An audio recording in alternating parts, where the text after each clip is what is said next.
ជំរាបសួរសួស្តីទាំងអស់គ្នាក្នុងម៉ោងសិក្សានេះយើងនឹងបញ្ចប់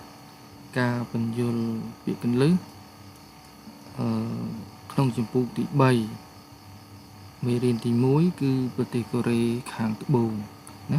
អញ្ចឹងក្នុងម៉ោងសិក្សានេះយើងបញ្យលពាក្យកន្លឹះបញ្ចប់តែម្ដងហើយពាក្យកន្លឹះដែលយើងយកមកបញ្យលស្វែងយល់នេះយើងមានតែ2ទេ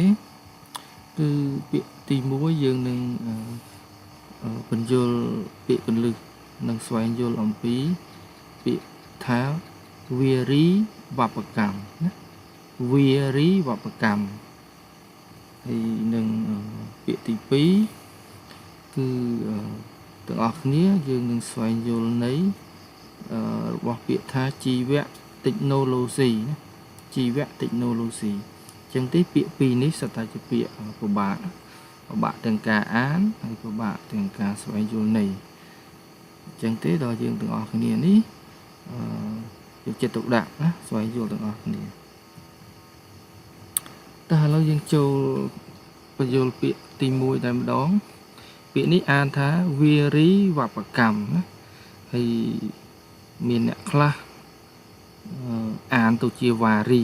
ដឹងគេអានណាមិនបានចេញទៅជាវ៉ាបើអានថាវ៉ាអីណាស្លាប់ពីរ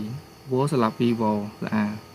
តែនេះវោរស្អៀណាអញ្ចឹងអានថាវារីវប្បកម្មវារីនឹងស្អីគេវារីនឹងគឺទឹកតែថាទឹកវប្បកម្មនោះគឺការសាបព្រោះការបណ្ដោះបណ្ដាលណាការសាបព្រោះការបណ្ដោះបណ្ដាលការធ្វើឲ្យចម្រើនឡើងណាការផ្សំទាំងអស់ហ្នឹងហៅថាវប្បកម្មទាំងអស់អញ្ចឹងយើងសរុបមកវិញវារីវប្បកម្មមានន័យថាជាការដាំដំណាំឬការចិញ្ចឹមសត្វនៅលើទឹកក្តីនៅក្នុងទឹកក្តីដូចជាការដាំដំណាំសារាយសមុទ្រការដាំដំណាំត្រកួនកញ្ឆែតក្រលិតឈូករុំចង់ជាដើមហ្នឹងរុក្ខជាតិទឹកទាំងអស់ហ្នឹងដែលគេដាំដុះហើយនឹងសត្វទឹកមួយចំនួននោះដែលគេចិញ្ចឹមនៅលើទឹកក្នុងទឹកទាំងអស់ហ្នឹងគេហៅថាវារីវប្បកម្មចំណែកយើងមើលការចិញ្ចឹមសត្វភាគច្រើនគេចិញ្ចឹមសត្វត្រីគេភាគច្រើនណាគឺត្រីនៅក្នុងទឹកហើយ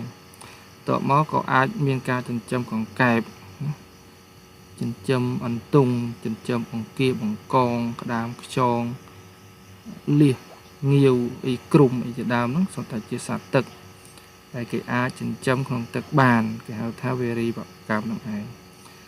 វារីវប្បកម្មនៅស្រុកយើងច្រើនតែវារីវប្បកម្មខ្នាតតូចមានន័យថាការចិញ្ចឹមសត្វលក្ខណៈតូចទ្រង់ទ្រាយតូចប៉ុន្តែវារីវប្បកម្មដែលមានទំហំធំនិងបច្ចេកទេសទំនើបគេច្រើនសង្កេតឃើញមាននៅតាមបណ្ដាប្រទេសដែលមានឧស្សាហកម្មនិងកសិកម្មលូតលាស់ខ្លាំងដូចជានៅ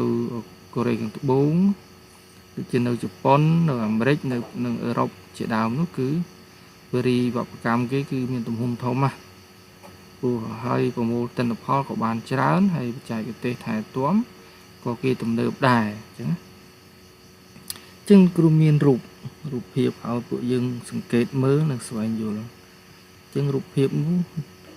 គឺនិយាយអំពីដំណាំសារាយសមុទ្រនេះបងស្គាល់អត់នេះហៅថាសារាយសមុទ្រហើយសារាយសមុទ្រនេះជារុក្ខជាតិទឹកដែលគេប្រមូលផលសម្រាប់ធ្វើជាចំណីសត្វសម្រាប់ធ្វើជាម្ហូបអាហារសម្រាប់ធ្វើជាឱសថនិងគ្រឿងសម្អាងកាយបងប្អូនឃើញមានលេមានពពួកចាហួយលាបសក់លាបស្បែកទាំងអស់ហ្នឹងធ្វើពីសារាយសមុទ្រដែរនេះជាសារាយសមុទ្រដែលគេប្រមូលផលណាហើយនេះគឺជាមុខម្ហូបនេះជាមុខម្ហូបមុខម្ហូបដែលធ្វើអំពីសារាយសមុទ្រអញ្ចឹងសារាយសមុទ្រគឺជាអាហារផងជាឱសថផងណាហើយជាពពួករុក្ខជាតិផ្ដល់នូវវីតាមីនហើយនិងគុណប្រយោជន៍ផ្សេងច្រើនចឹងហើយបានគេនាំគ្នាដាំសារាយសមុទ្រព្រោះប្រមូលផលបានតម្លៃថ្លៃតែការដាំសារាយសមុទ្រនេះទាមទារនៅបច្ចេកទេស ណាហើយនឹងទឹកសមុទ្រហ្នឹងសមស្របទៅតាមដំណាំហ្នឹងមិនមែនចេះតែដាំបានទៅតាមឈូងឆកឆ្នេរសមុទ្រទេណាដែលមានលក្ខណៈអំណោយផលដល់ការលូតលាស់របស់វាបានគេដាំបានជាងយើងមើលវិរិយវប្បកម្មមួយទៀតតកតងនឹងការចិញ្ចឹមសត្វរូបភាពនេះគឺជាស្រះចិញ្ចឹមបង្កងបង្គាដែលលាយណាដែលបង្កងបង្គាហ្នឹងហើយក៏អាចមានត្រីដែរអញ្ចឹងការចិញ្ចឹមសត្វទឹកទាំងអស់ហ្នឹងហៅថាវិរិយវប្បកម្មណាវិរិយវប្បកម្មដែរអញ្ចឹងចំពោះការចិញ្ចឹមសត្វនៅស្រុកខ្មែរយើងពុំទាន់ទំនើបនៅឡើយទេគឺសង្កេតឃើញមានការចិញ្ចឹមនៅក្នុងស្រះតូចល្មមមិនទាន់បានចិញ្ចឹមក្នុងឆកក្នុងជុំសមុទ្រដូចនៅជប៉ុនឬកូរ៉េទេណាអញ្ចឹងយើងចិញ្ចឹមតែក្នុងលក្ខណៈស្រះតែប៉ុណ្្នឹងឯងអញ្ចឹងយើងមើលពាក្យចុងក្រោយគឺពាក្យថាជីវៈ technology ណា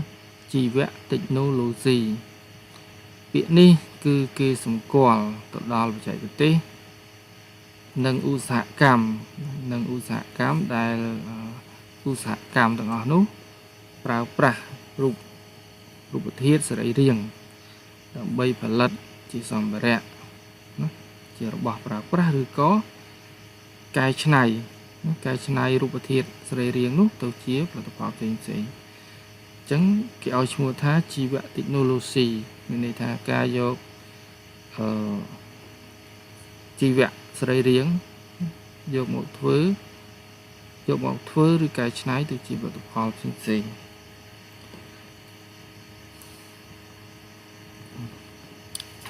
ចឹងទេពាក្យពីរដែលយើងបញ្យល់បំបញ្ញមិញគឺចប់ហើយបងប្អូនយល់យ៉ាងម៉េចចាំឆ្ងល់យ៉ាងម៉េចឬក៏មិនទាន់មានការយល់យ៉ាងម៉េចបងអាច comment នៅក្នុងវីដេអូនឹងបានឬក៏អាចជាវបងអាចជាសភៅនេះណាសភៅនេះគឺជាសភៅបញ្យលនៃពាក្យកន្លឹះភូមិជាតិថ្នាក់ទី10ដែលមានបញ្យលគ្រប់ពាក្យទាំងអស់ដែលមាននៅក្នុងមេរៀនថ្នាក់ទី10ភូមិជាតិណា